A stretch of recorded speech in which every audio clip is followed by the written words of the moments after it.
Let's explain the circuit diagram.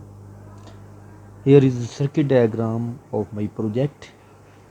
You can see that I uses Arduino Nano, an LCD display, 16 by 2 character display, a potentiometer, and a reed switch, all effect sensor, which have 3 pins: ground, positive rail, and the digital out. Whenever a magnet is passed through it, it will give a digital high signal. I uses a pull down resistor here for good result. So Arduino pin number 11 is connected to LCD pin number 4. Arduino pin number 11 is connected to LCD pin number 6.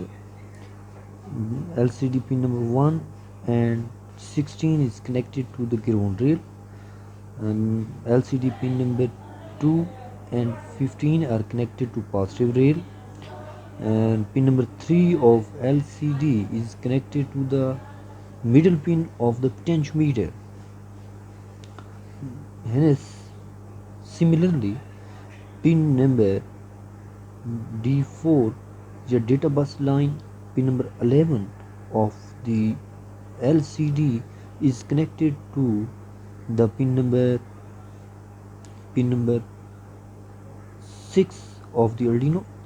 Pin number 12 is connected to the 5 pin of Arduino. Pin number 13 is connected to the 4 pin of the Arduino, and pin number 14 of the LCD is connected to pin number 3 of the Arduino Nano. In this way, our circuit diagram is completed. Let's check the result by hardware. Thank you so much.